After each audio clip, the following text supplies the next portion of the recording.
so the last topic I want to cover, we've seen matrices at this point, and we have solved systems of equations. But what we found is substitution and elimination was a pretty easy strategy for solving a system of equations until I threw in that third equation. And then we had a lot of problems with it. Because what happens when you had three equations? The process got really long. You know, we had to do take two and do substitution and elimination, take another two and do it, and then take those answers and put it together. And if I put 4 or 5 equations in there, what do you think would happen? It becomes an extremely long process. So there is another option for solving those, and it involves a matrix. So here's the trade-off. If you're only doing 2 equations, a matrix is going to seem like a lot of work because those are really easy to solve with substitution and elimination. When you look at 3 equations, it's about equal work. But if I were to give you 4 or 5 equations, this matrix is very easy in comparison to substitution and elimination. Now, obviously, I'm not going to give you 4 or 5 equations on the first problem we're solving. Okay, so the first few problems, we're only going to look at 2 equations at a time, just kind of learn the process. So before you ask, why would I ever do this? It's more work. There is a place. The more equations you have, this process, it only adds 1 or 2 steps. Versus substitution and elimination, if you add more equations, it's going to add 4, 5, 6, 7 steps to it. Okay, so it becomes easier. We're just not starting off with those really challenging problems. So remember, a matrix is just an array of numbers. What we haven't looked at is what's called an augmented matrix. And that is basically a special type of matrix that you use for systems of equations. So if you look, we have 1x, so your first one is a 1. 3y, so a 3. 2z, 2. This vertical bar is like your equal sign, and that's your constant. So if you're looking at this matrix, the first column represents all your x coefficients. The second column is all your y coefficients. The third column is all your z coefficients. The vertical line is your equal to, and then this is your constant over here. Each row represents a different equation. So if I wanted to put in 4 equations, it would just add another row to this matrix. The columns are the vertical ones. Those are what represent each variable. What do you think I would do if I gave you an equation that was just like y plus z equals 3? What would my x be? 0. Then we have 1y, 1z equals 3. So if you add in more rows, if you don't have a specific variable, you just put a 0 in its place. All right, so the first thing I want to do is just practice taking an equation and writing the matrix that goes with it. So if I look at this one, what would my first row be?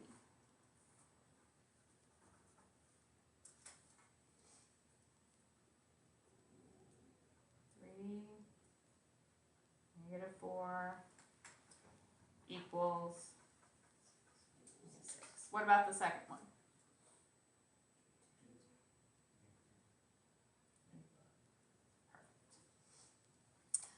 For that augmented matrix, you do have to have the vertical line. That's what tells you there's an equal sign missing there. Okay, if I look at B, so we have x, y, and z. So the first row, we have a 2x. We have a -1y. We have a 1z. And this is equal to 0. The second equation, you know, is kind of out of order.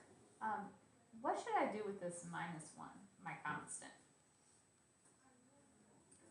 Add it over. So this is like x plus z equals 1.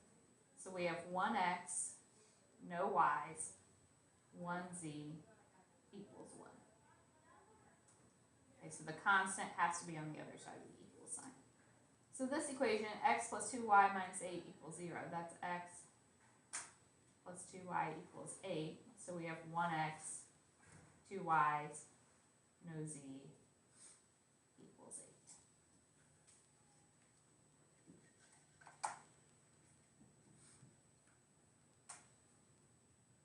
What's the size of this matrix? 3 by 4. Remember rows by columns. All right, any problems with those? I want you guys to take a second and try the others. I gave you the matrix. You guys write the system of equations that goes with it. Right, so what's the first one?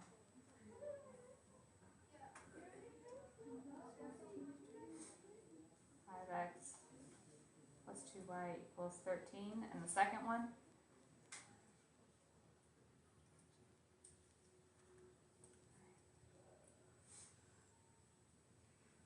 And this one would be?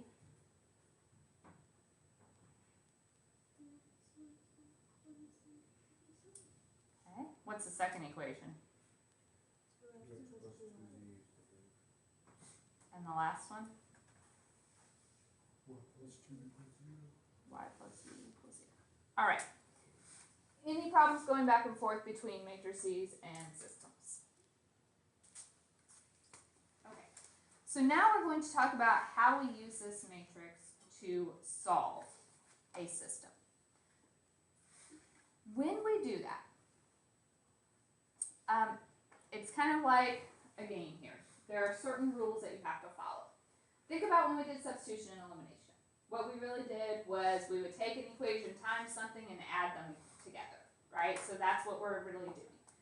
We can change the order. If one row is easier to work with, we could flip them. Okay, does it matter in a system of equations which equation's on top? No, so we can swap rows. That's the first thing we can do. We can multiply rows by any non-zero number. And we can add multiples of these rows together. So we can add and subtract, we can multiply or divide by a number, and we can swap rows. Those are the things we are allowed to do. Our goal is to get something like this. I should have my vertical line here.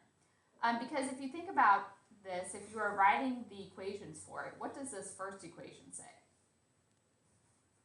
That's just x equals some number. What's the second equation going to be?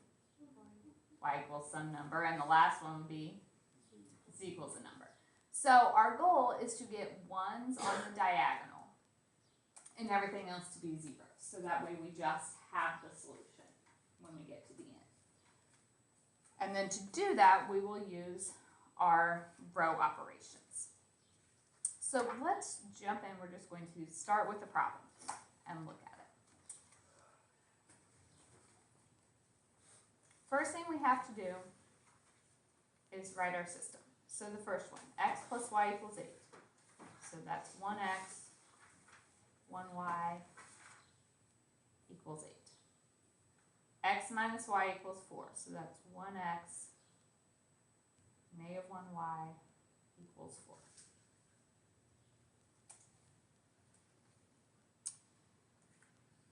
When you are trying to get your ones on the diagonal, we have to be very deliberate about how we do it. The first step is always going to be to get a 1 here, which we already have it. The second step is we want zeros for any other number in the first column. So I am going to have to start here. I need this to be a 0. So when we do this, we are going to tell what we are changing. So we are going to change the second row. So we put row 2 equals. And I'm going to tell what I'm going to do to that. I can multiply by a number, I can add and subtract rows. So what I'm going to do is just row 2 minus row 1. That's essentially just like subtracting two equations.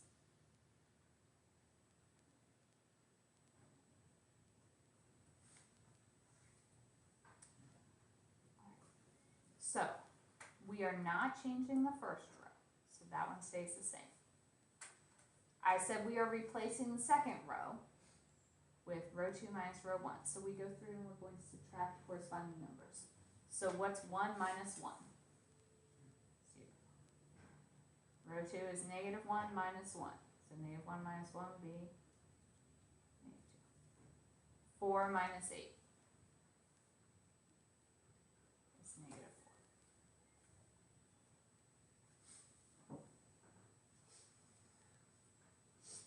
Does everyone understand how I got my 0, negative 2, and negative 4? So the first column is done. I have a 1, I have zeros below it. Next thing, we need to go to the second column, and I'm trying to get ones on my diagonal, so I need this number to be a 1. Easiest option to get a 1 is to just multiply by the reciprocal. This is a -2. So if I want to get a 1, I have to multiply by -1/2. I'm changing row 2 still, so I'm going to say row 2 equals, and I'm just taking it times -1/2. -1/2 times row 2.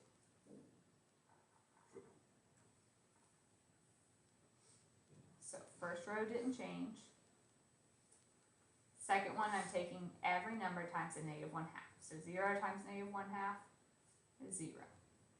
-2 times -1/2 is 1.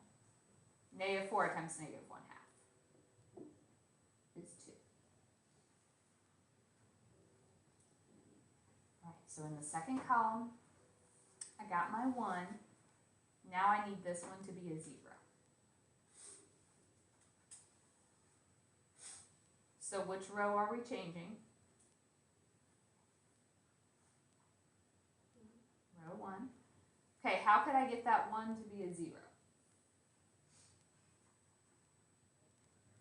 If you multiply by 0 though, it'll change everything. I don't want to undo this 1 that I have. So you can multiply by any number except 0. So that if we can't multiply, that means we have to add or subtract. So it's a +1. Could I just subtract row 2?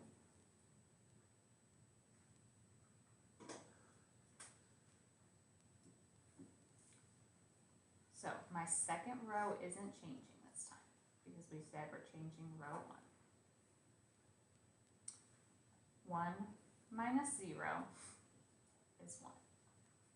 1 minus 1 is 0. 8 minus 2 is 6. So what this says now is x is equal to 6 and y is equal to 2.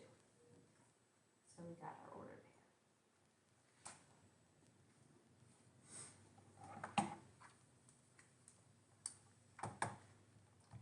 So our strategy here is to go column by column. So in your first column, you have to get a 1, and then you get everything else in that column to be zeros. Once the first column's good, we go to the second column. We have to get our 1, and then we get our zeros.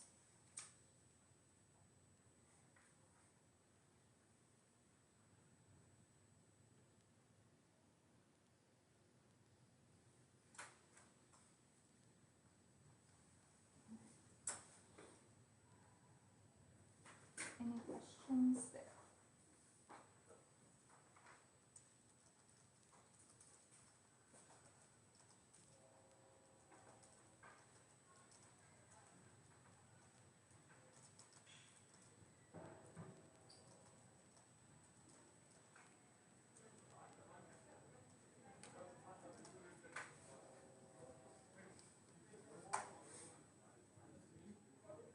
Let's look at the next one. So we'll do several together. It takes a little bit to catch up, or to catch on to this. Make sure you're asking questions as we go through.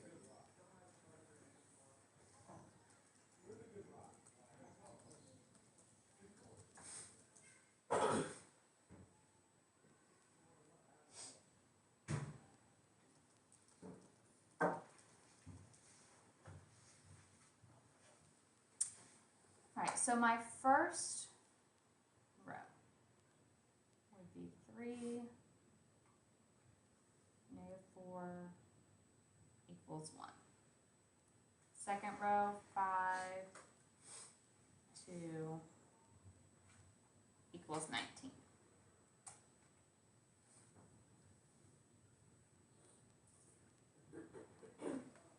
Alright, what's the first thing I need?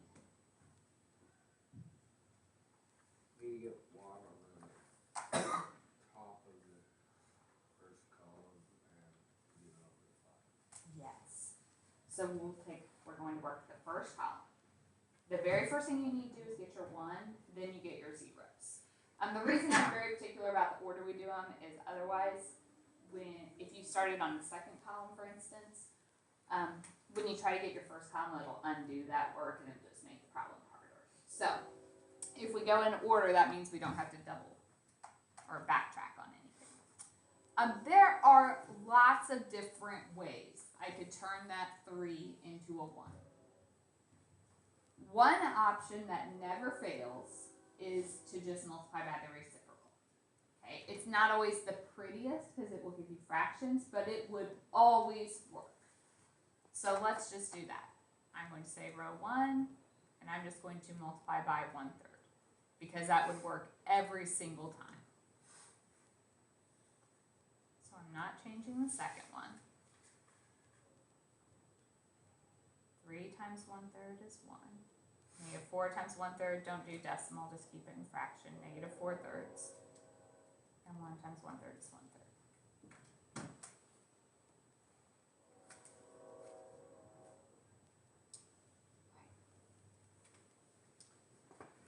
Once you have a 1, we have to get the next number in the column to be a 0. So I am going to change row 2. So here's the foolproof, it'll always work. If I'm looking at row 2, it is a +5, so I have to subtract 5. But you can't just subtract a number, it always has to be a multiple of another row. So I already got this to be a 1. So if I take it times 5, that'll give me a 5. So I'm going to take row 2 and subtract 5 of the first row. So I'm not changing my first row.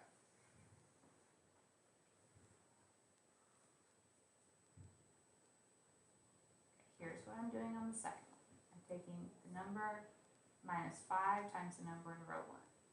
So 5 minus 5 times 1 is 0. Next one is 2 minus 5 times -4/3. You are welcome to use a calculator on those if you need to. So 2 minus 5 times -4/3. What do we get?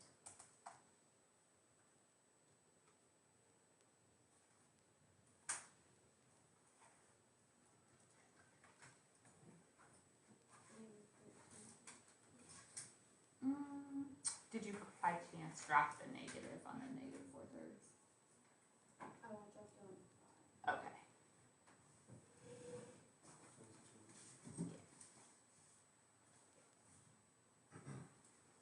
Okay. The next number is 19. And I'm going to subtract 5 times the number in row 1. So 19 minus 5 times 1/3. What does that give you?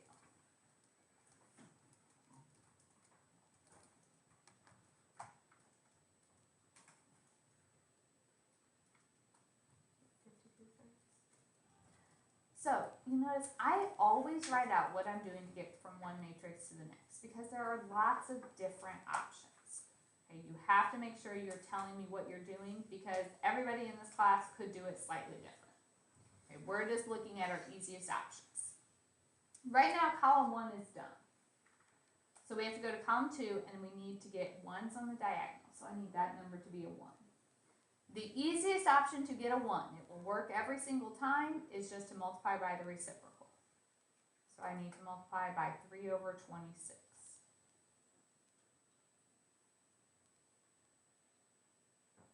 So I'm not changing row 1.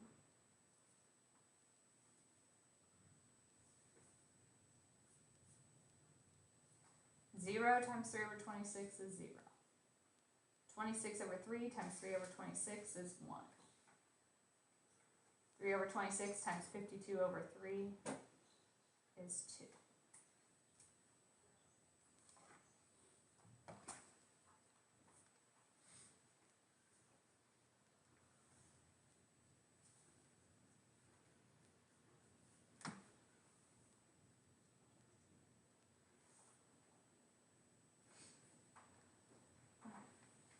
What do I need next?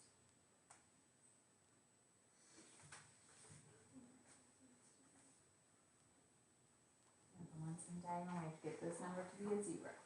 And then we'll be done. So the easiest way to get a 0, we're on row 1. So if I start with row 1, it's a -4/3, so you have to add 4/3 times row 2. because it has a 1 in that position.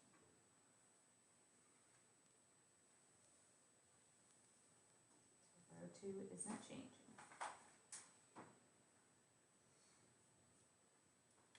Row 1, so you have 1 plus 4/3 times 0. So 1 plus 0 is still 1. Negative 4/3 plus 4/3 times 1. So negative 4/3 and positive 4/3 is 0. 1/3 plus 4/3 times 2.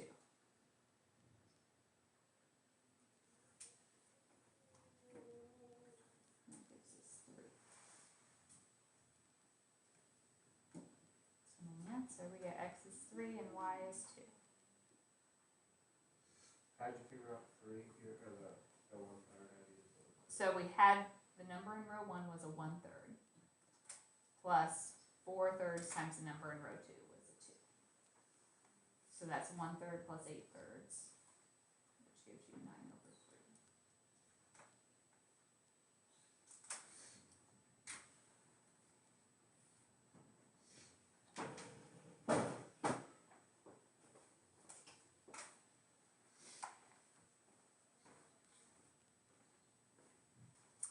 So first, we write our matrix. So x is 2, y is 2, I don't have a 0 in the first equation, equals 6. Second one, 1x, 1y, 1z equals 1. Last one, 3x, 4y, negative 1z equals 13.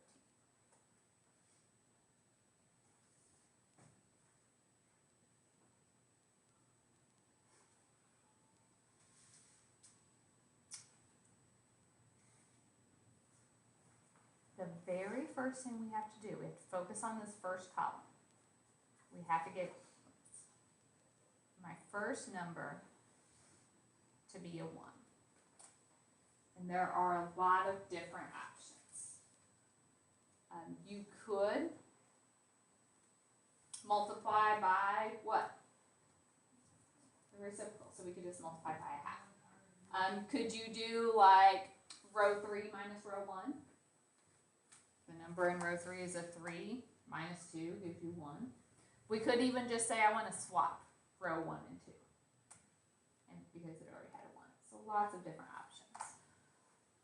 First one we said was multiply by a 1/2. So let's just do that. So row 1 is going to be 1/2 times row 1. So I'm just taking everything in row 1 times a 1/2. The other 2 rows don't change.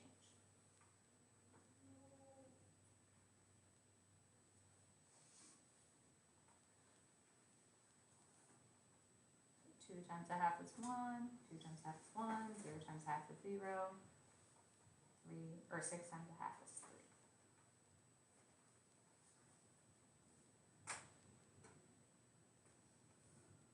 Once you have a 1, you have to finish that column by getting both of these to be 0s. So to do that, we could do it in 2 separate steps. I'm going to do them together. So we have to change both row 2 and row 3 and get them to be 0s. What I usually do is just say, okay, this is a 1, I need to subtract 1. So I start with row 2, I need to subtract, but you can't just subtract a number, you have to subtract another row. So if I said I'm going to do my second row minus my first. So the first row doesn't change.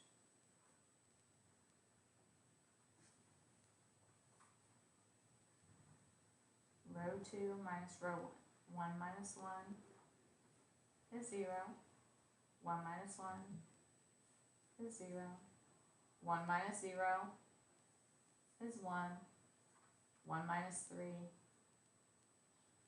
negative 2. So everybody see how I got there? Row 3, it's currently a 3. So if I start with row 3, I would have to subtract 3. But you can't just subtract a number, it has to be times another row. So let's do 3 times row 1, because we have a 1 in that position. So I'm using multiples of the first row to get the other 2.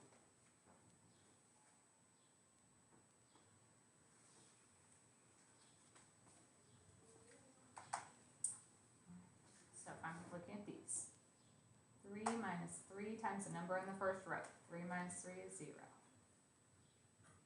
4 minus 3 times the number in the first row. 4 minus 3 is 1. Negative 1 minus 3 times the number in the first row. Negative 1 minus 0 is negative 1. 13 minus 3 times the number in the first row. So 13 minus 9 is 4.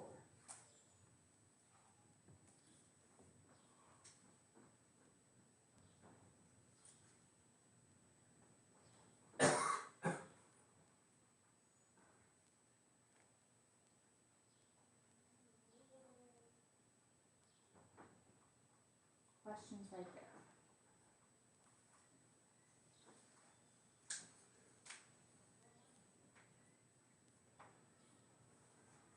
Do you guys understand how I got those numbers?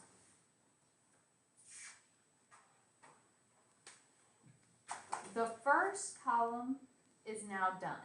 When I look at my first column, I have a 1 and I have a 0 underneath. We are trying to get ones on the diagonal. So if I move to the second column, I need this number to be a 1. You could add another row to it, but do you notice that we have a 1 right below it?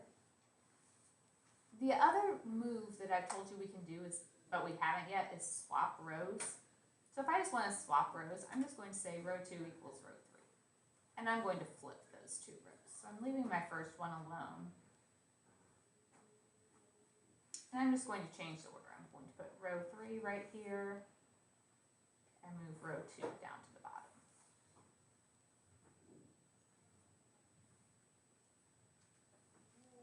So now I have my 1 in the middle.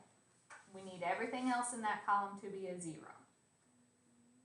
So I have to turn this 1 into a 0. How could I do that? Changing the first row, it's a positive 1, so what would I need to do?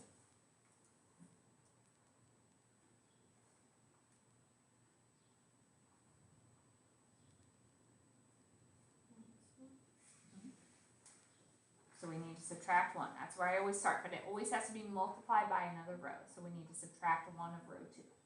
Think about when we do substitution and elimination. We add and subtract rows together. So we're really just going to subtract row 2 from this.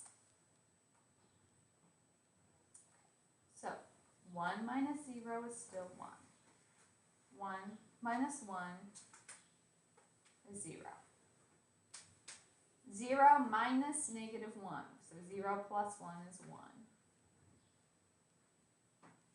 And 3 minus 4 is negative 1. Not changing the second one or the third one. So column 1 is done. Column 2 is done. Column 3. I need a 1 in row 3, column 3, and we have it. So because I already have the 1, all I need to do is make everything else in that column a 0. So I need both of those numbers to be 0.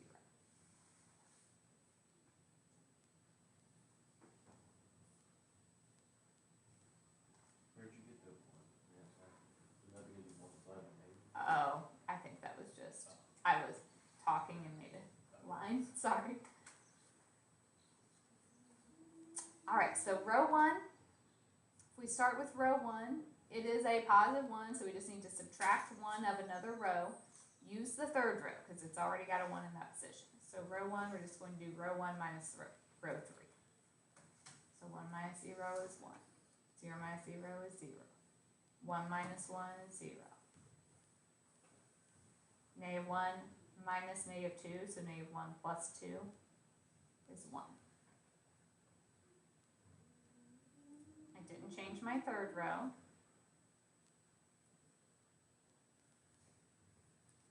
My second row, if I start with row 2, it is a negative 1, so we need to add, and we're using the row with a 1 in its position, so we're going to add row 3. So 0 plus 0 is 0. 1 plus 0 is 1. negative 1 plus 1 is 0. 4 plus negative 2 is 2. So that tells me x is 1, y is 2, and z is negative 2.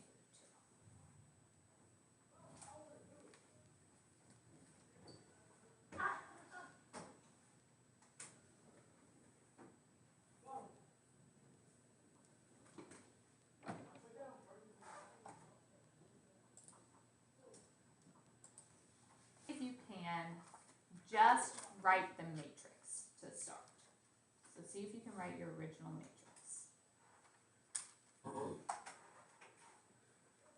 What is the first row?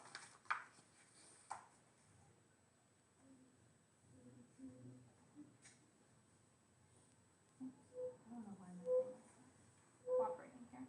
Okay, you said 1, negative 1, then what? 0 and 6. Okay. What's the second row? Good. Last row. All right, great. When I am solving the matrix, what do we need first? A 1 in the top corner. And when I look, we already have that. So then what do you need after that? Zeros for everything else in the column. So that's only this one we have to get a 0. All right, there are several ways to get zeros, but the easiest option is just say, okay, I'm changing row 2. So we're going to start with row 2. It's a positive 2, so I have to subtract 2, and we always do a multiple of the row that has a 1 in that position. So 2 of row 1. Couldn't you also take row 2 times row 1, or row 2 times row 3, because then it'd be 2 times 0?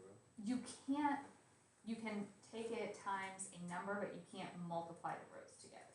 Think about when we did substitution and elimination. We could take the entire equation times a number, but we didn't multiply two equations. We would take them times numbers and we would add and subtract.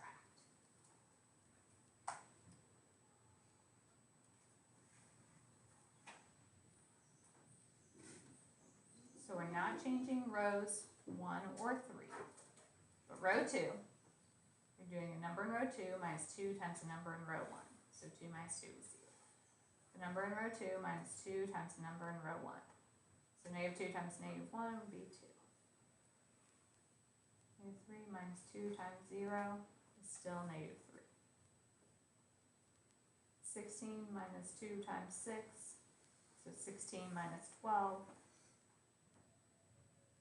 is 4.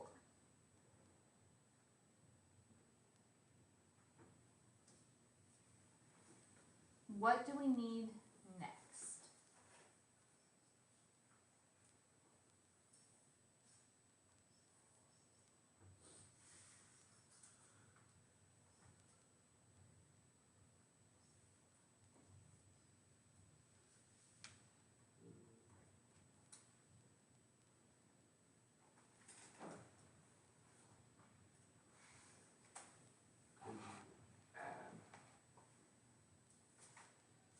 Well, what are we trying to do? Like column 1 is done. Yeah, we're trying to get this row 2, column 2, and 2 equal 1. Very good. Try and get that to be 1. So there are several options, but what is the single option that will always work if you're trying to get a 1? The reciprocal. So let's just take that row times a half.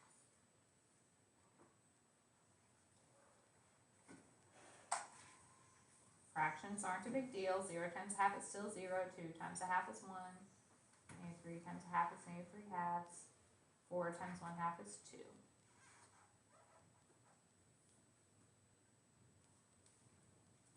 So we have our 1. Everything else in this column now we need to get zeros. Since row 2 is a number that has a 1 in that position, I'm going to add and subtract multiples of row 2 to do that. So if we start row 1 is a negative 1. So we would have to do row 1 plus row 2. Negative 1 plus 1 is 0. So if I add those rows, 1 plus 0 is still 1. Negative 1 plus 1 is 0. 0 times negative 3, or plus negative 3 halves is still negative 3 halves.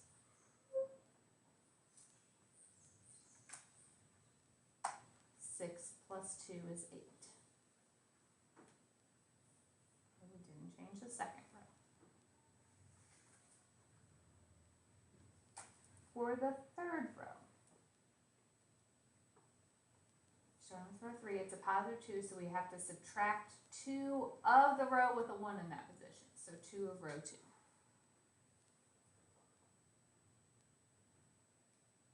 So if you do 0 minus 0, you get 0. 2 minus 2 times 1 is 0. 1 minus 2 times negative 3 halves. So that would give you 1 plus 3 or 4. 4 minus 2 times 2, 4 minus 4 is 0.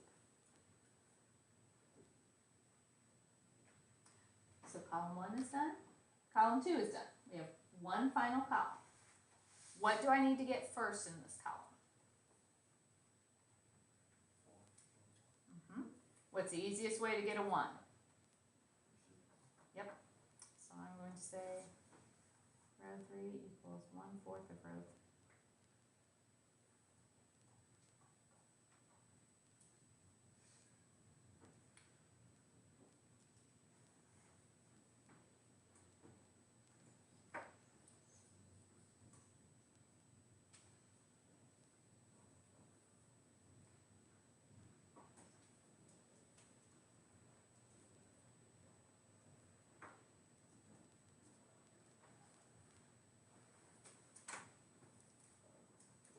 And then what is the final thing we need?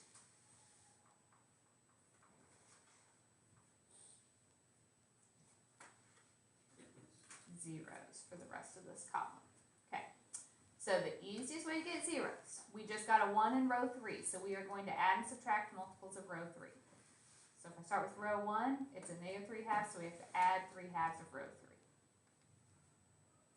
Row 2, negative 3 halves, so we also have to add 3 halves of row 3.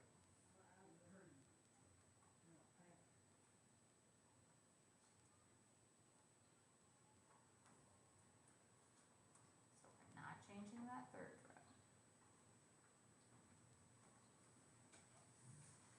Okay, so for the first, 1 plus 3 halves times 0 is still 1. 0 plus 0 is 0. Negative 3 halves plus 3 halves is 0. 8 plus 0 is 8. Row 2, 0 plus 0 is still 0. 1 plus 0 is 1. Negative 3 halves plus 3 halves is 0. 2 plus 0 is 2. So x is 8, y is 2, and z is 0.